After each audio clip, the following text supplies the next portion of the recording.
శ్రీకృష్ణ పరమాత్మనే నమః. భగవద్గీత 18వ అధ్యాయము మోక్ష సన్యాస యోగము 57వ శ్లోకం నుంచి ఈరోజు చెప్పుకుందాము. చేతసా సర్వకర్మాణి మయి సన్యస్య మత్పరః బుద్ధియోగముపాశ్రిత్య మచ్చిత్తః సతతం భవ.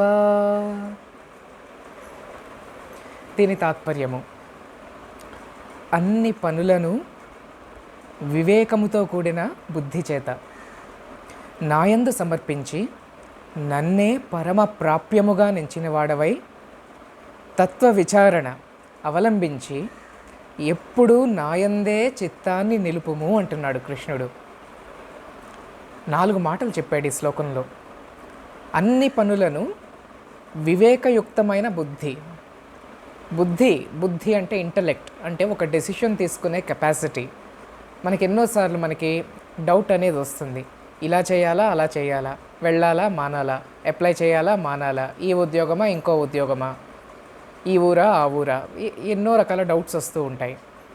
అలాగే మంచి చెడు చేయాలా, మానాలా.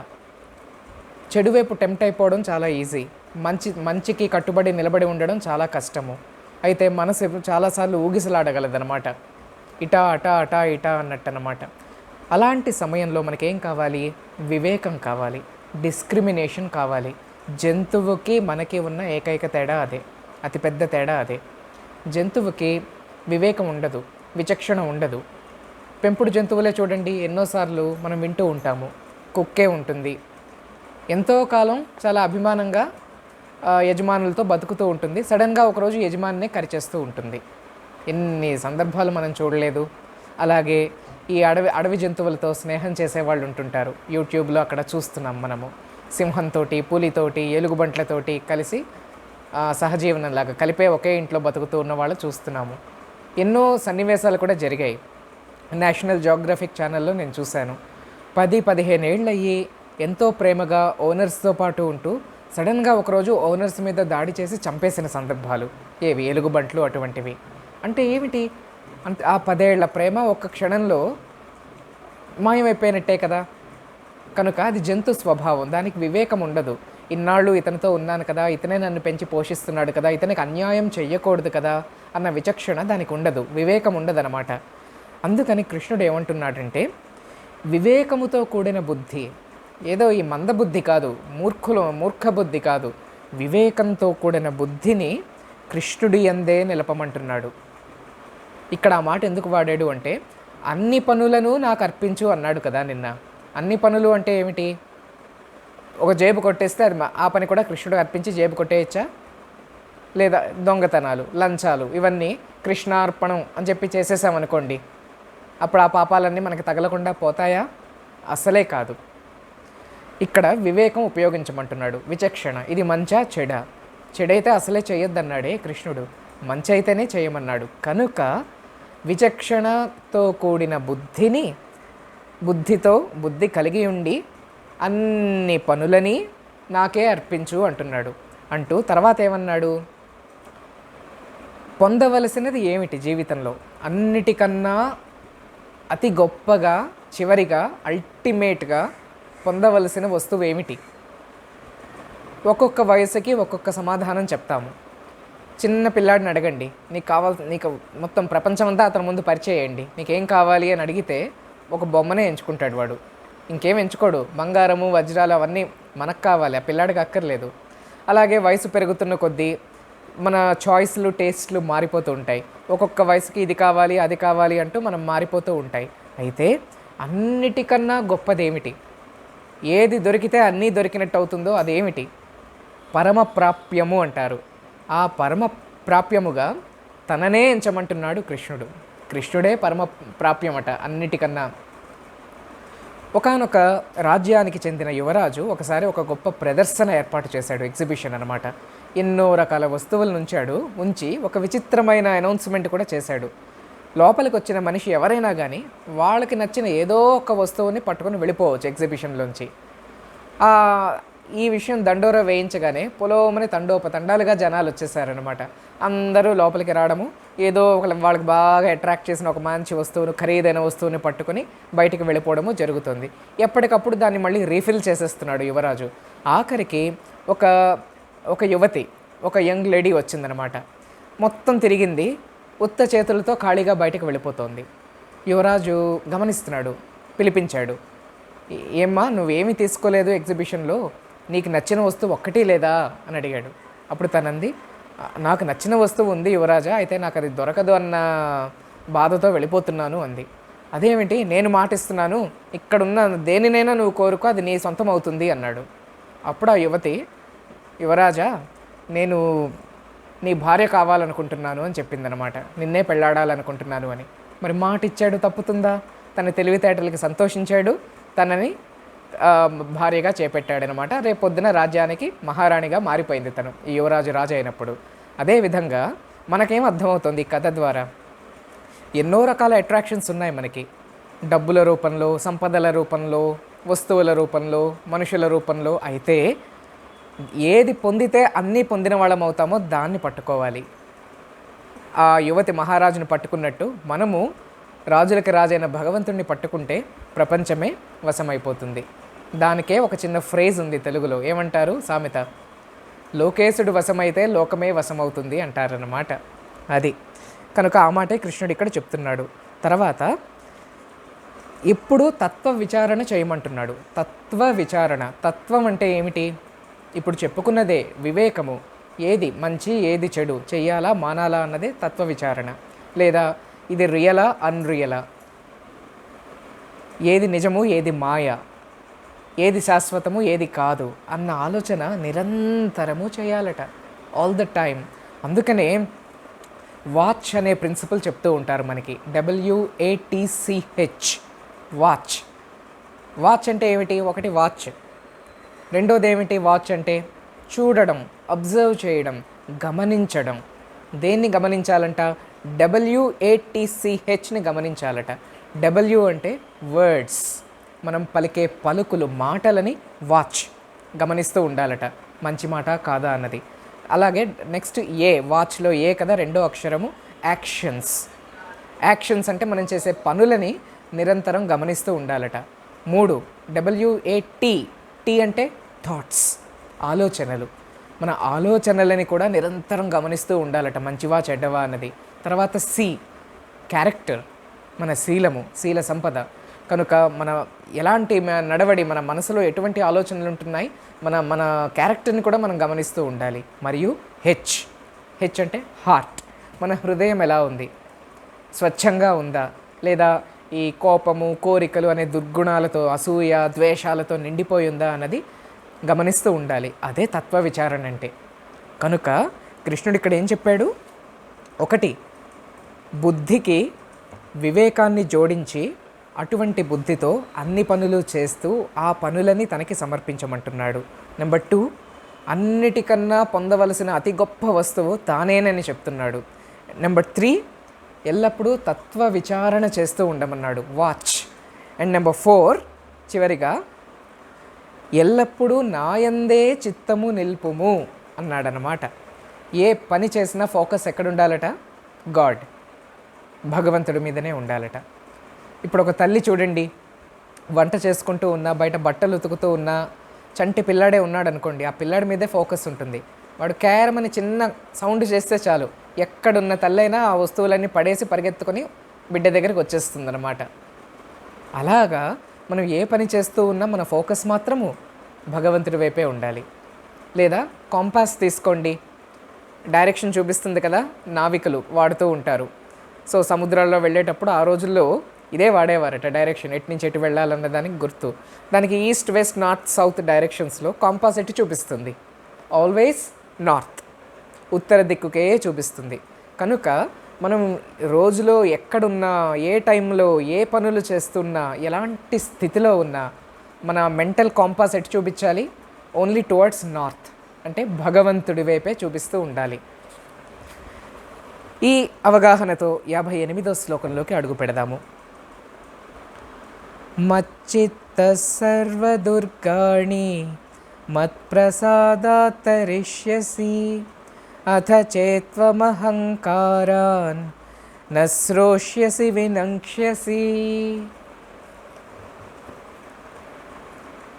ఇందాక దానికి కొనసాగింపుగా కృష్ణుడు ఏమంటున్నాడంటే, నా యందు చిత్తము చేర్చిన వాడవైతే, అంటే కాంపాస్ చెప్పుకున్నాం కదా, నార్త్ వైపు ఉన్నట్టు మనం ఏ పని చేసినా మన ఫోకస్ దేవుడే అయ్యుంటే నా అనుగ్రహము వలన సమస్త సంసార దుఃఖాలను దాటగలవు.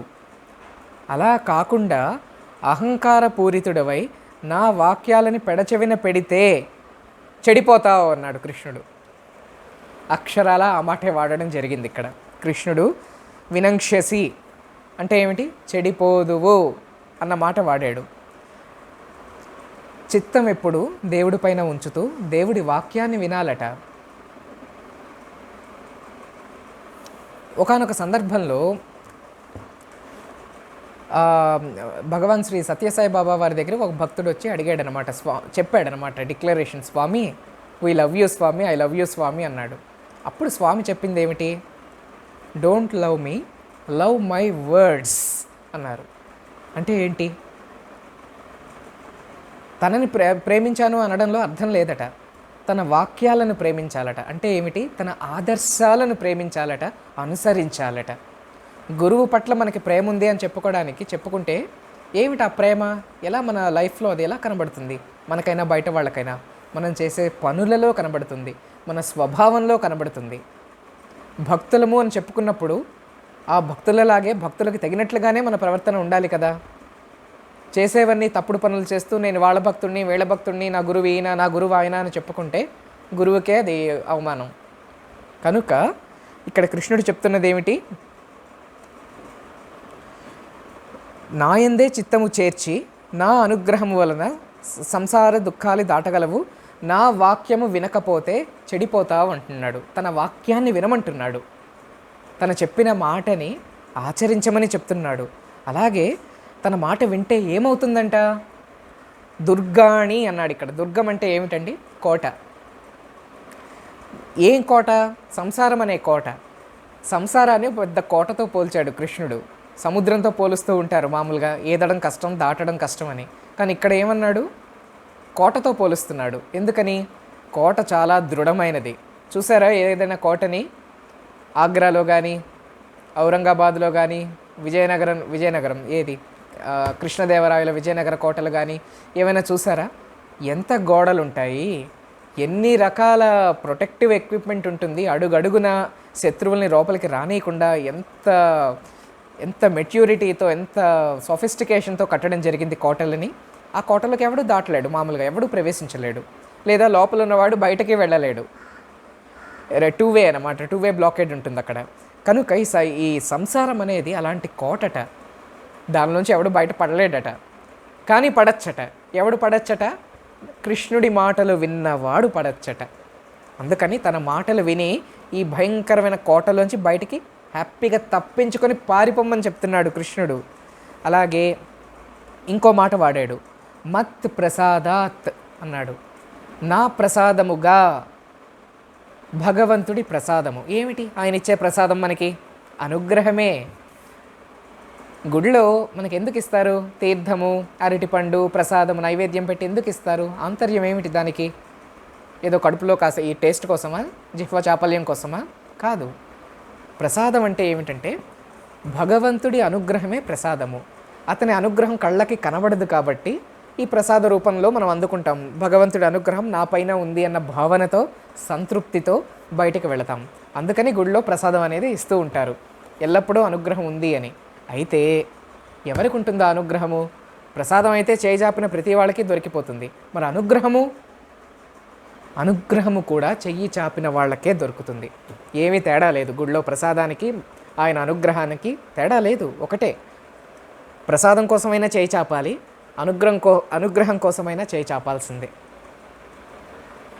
గాలి ఉంటుందండి, గాలి ఉంది, బోల్డ్ అంత బ్రీజ్. ఇప్పుడు మేము సముద్రం పక్కన ఉన్నాం, బోల్డ్ అంత బ్రీజ్ ఉంది.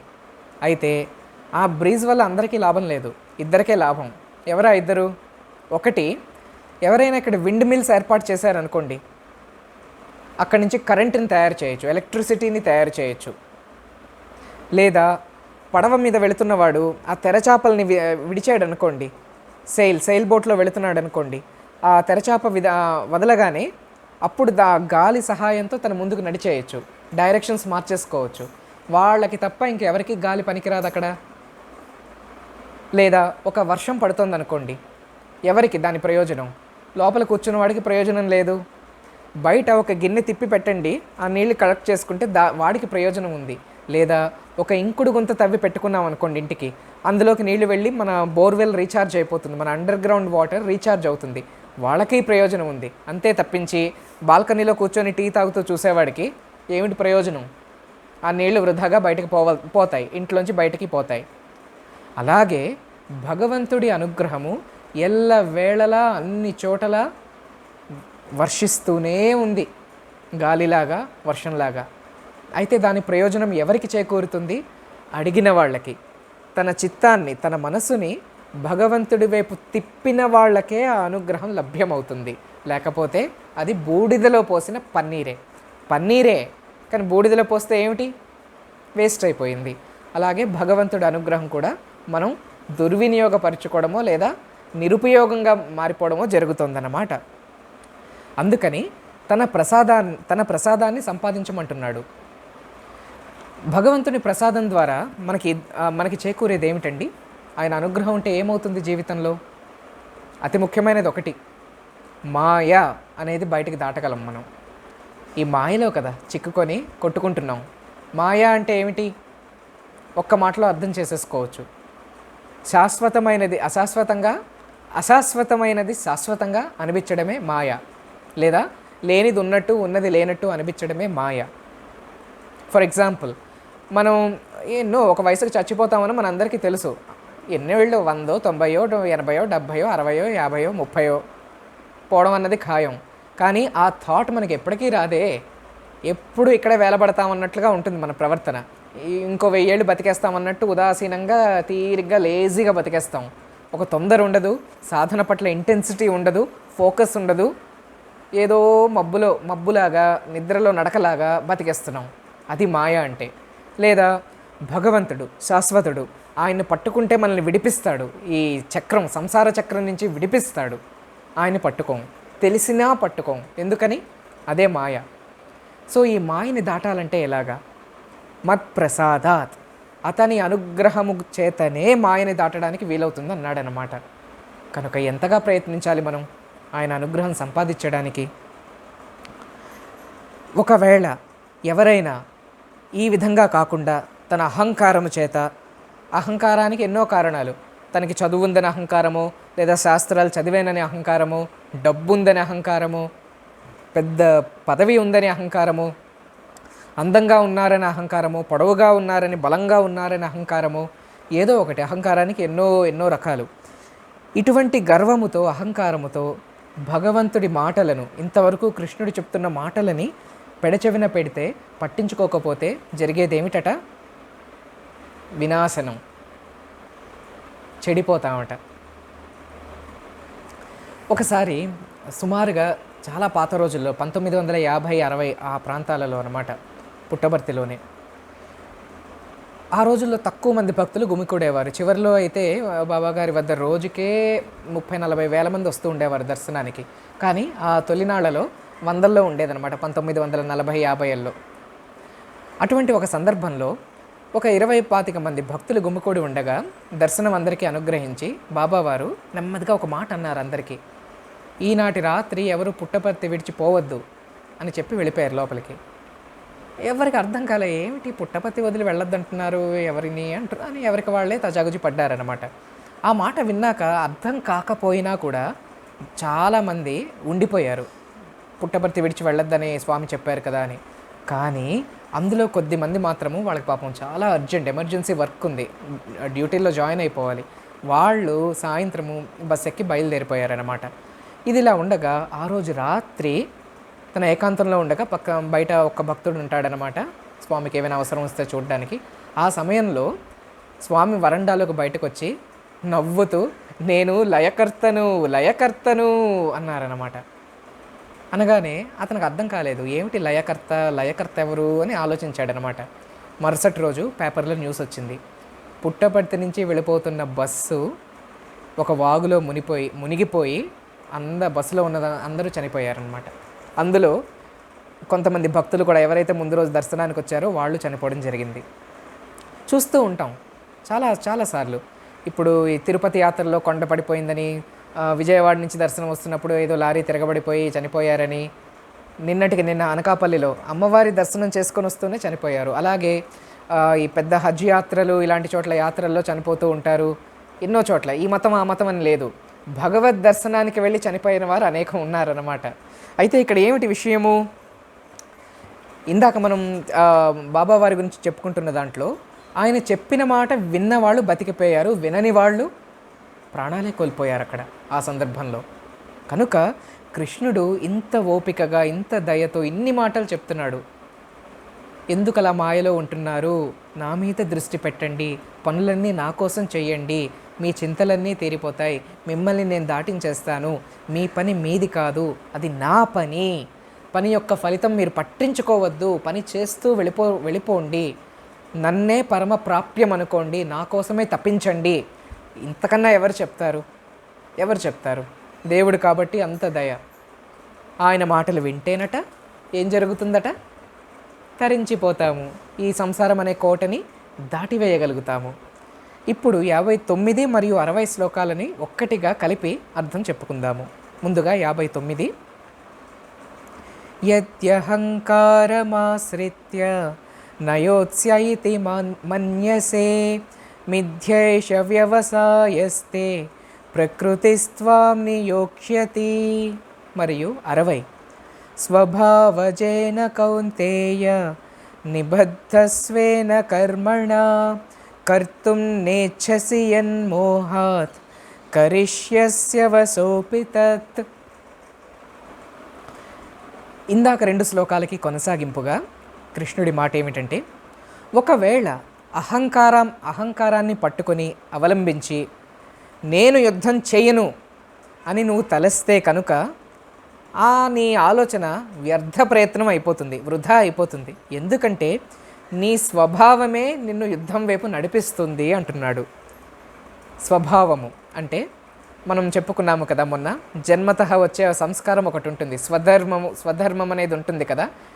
అంటే ఆ టెండెన్సీ, ఆ జన్మ సంస్కారము, ఫలానా పని మనది అని నిశ్చయించుకున్న తర్వాత ఆ స్వభావం మనల్ని విడిచిపెట్టదండి, ఎక్కడున్నా మనల్ని అటువైపే నడిపిస్తుంది.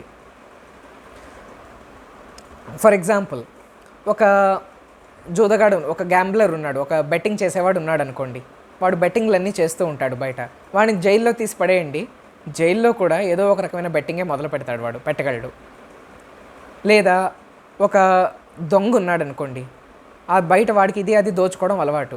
వాడిని రేపొద్దున రాజకీయ నాయకుడిగా నిలబెట్టండి, అక్కడికి వెళ్ళినా కూడా అది ఇది దోచుకోవడం గురించే వాడు ఆలోచిస్తాడు, ఇంకో రకంగా ఆలోచించడు. మన స్వభావం అనేది ఉంటుంది. ఒక మ్యూజిషియనే ఉన్నాడు అనుకోండి, తను ఎక్కడున్నా కూడా తనతో పాటు ఒక మ్యూజిక్ ఇన్స్ట్రుమెంట్ ఉంటుంది, ఎక్కడికి వెళ్ళినా కూడా తను ఈ స్వరాలనే ఆలపిస్తూ ఉంటాడు, లేదా తన సంగీత వాయిద్యాన్ని వాయిస్తూ ఉంటాడు. అది తన స్వభావము. అలాగే ఇక్కడ అర్జునుడికి వచ్చినది ఏమిటి, యుద్ధం చేయాల్సిన అవసరము, యుద్ధము వీరత్వము తన స్వభావము, క్షత్రియుడు కదా. కనుక అది మొదట యుద్ధం చెయ్యను అని చెప్పేశాడు కదా అర్జునుడు, అందుకే భగవద్గీత మొదలైంది. అంత చెప్పాల్సి వచ్చింది కృష్ణుడికి. కృష్ణుడి మాట విని చక్కగా యుద్ధం చేయమని చెప్తున్నాడు. అలా కాకుండా తన సొంత బుద్ధి ఉపయోగించి నేను యుద్ధం చేయను అని కూర్చున్నా కూడా తన బుద్ధి తనని విడిచిపెట్టదట, యుద్ధం వైపుకి ఎలాగో అలాగే లాక్కునే వెళుతుందట అంటూ ఇంకొకటి కూడా చెప్తున్నాడు కృష్ణుడు. ఏ పని చేయడానికి నువ్వు అయిష్టంగా ఉంటావో దానిని పరాధీనుడివై తప్పక చేసి తీరతావు అంటున్నాడు 60వ శ్లోకంలో. కృష్ణుడి మాట విని ఉత్సాహము పొంది యుద్ధం చేసేది నేను కాదు, నా కోసము కాదు, కృష్ణుడి కోసం చేస్తున్నాను, కృష్ణుడే నా ద్వారా చేయిస్తున్నాడు, నేను నిమిత్త మాత్రుడిని, కర్త కర్మ క్రియ అంతా భగవానుడే, నేను పనిముట్టును మాత్రమే అన్న భావనతో అర్జునుడు యుద్ధం చేశాడా సరే, లేదంటే ఏం జరుగుతుందంట, బలవంతంగా అందులోకి పరాధీనుడిగా ఈడ్చుకొని రాబడతాడట అర్జునుడే ఆ యుద్ధంలోనికి. ఫస్ట్ది బెటరా అండి, సెకండ్ది బెటరా అండి? మనకి మనం రాయల్గా వెళ్ళడం బెటరా, ఎవరో ఈడ్చుకొని వెళ్ళడం బెటరా? మనకి పెద్దగా ఆలోచన అక్కర్లేదు, ఇట్టే చెప్పగలం, రాయల్గా వెళ్ళడమే బెటరు. ఇప్పుడు చిన్న పిల్లలు ఉంటారు, తల్లిదండ్రులు చెప్తారు కొవ్వొత్తితో ఆడుకోవద్దురా, దీపం దగ్గర ఆడుకోవద్దురా, చేయి కాలుతుంది అని. అక్కడితో విన్నాడా, పాటించాడా? అదృష్టవంతుడు. లేదు, మొండివాడు, మూర్ఖుడు, వేలు పెట్టి కాల్చుకున్నాకనే వాడికి తెలుస్తుంది. అప్పుడే అమ్మో దీపం దగ్గర వెళ్ళకూడదు అని అర్థం చేసుకున్నాడు అనుకోండి. అది మంచి పద్ధత, ముందుది మంచి పద్ధత? సొంతంగా ముందే బయటపడడం మంచి పద్ధతి. బలవంతంగా ఈడ్చుకురావడం లేదా బలవంతంగా మనపైన రుద్దబడడం అనేది తక్కువ రకం పద్ధతి. కనుక మనం భగవంతుని పట్టుకోవడం కూడా మనకి మనంగా, మనకి రోజులు బాగుండగా, ఇంకా చేతులు కాళ్ళు ఆడుతూ ఉండగా, బుద్ధి పనిచేస్తూ ఉండగా, జ్ఞాపక శక్తి ఉండగా, ఓ 10 నిమిషాలు సాధన చేసే మనసు ఉండగానే మనం భగవంతుడిని పట్టుకున్నామా, ఆయన కోసం తపించామా, జపము ధ్యానము సేవలు చేశామా, సరే అది రాయల్ మార్గము. అలా కాకుండా అన్నీ మనం వదిలేసామనుకోండి, ఏదో ఒకరోజు భయంకరమైన అనారోగ్యం మీద వచ్చి పడ్డాక మంచానికి కట్టుబడిపోయిన తర్వాత, మంచం పట్టిన తర్వాత ఇంకా చేయడానికి ఏమీ లేదు.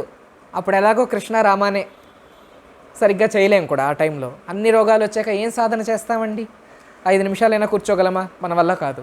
కనుక శక్తియుక్తులు ఏ కాస్తో కూస్తో ఉన్నప్పుడే భగవంతుడిని గట్టిగా పట్టుకోవాలి, ఆయన మాటల్ని వినేయాలి. లేదంటే మన కర్మ పరిపక్వమై రావాల్సిన కర్మ ఫలితం అంతా మనకు వచ్చి అష్టకష్టాలు అనుభవిస్తున్న సమయంలో పట్టుకోవాలన్నా పట్టుకోలేము. కానీ అప్పుడు పట్టుకుంటాం, ఏమిటి ప్రయోజనం? వృధా ప్రయోజనం అయిపోయింది. కనుక ఈ అండర్స్టాండింగ్తో ఈనాటి సత్సంగాన్ని మనం విరమిద్దాము, శాంతి మంత్రం చెప్పుకొని. ఓం శాంతి శాంతి శాంతి. జై బోలో శ్రీకృష్ణ పరమాత్మ కీ జై.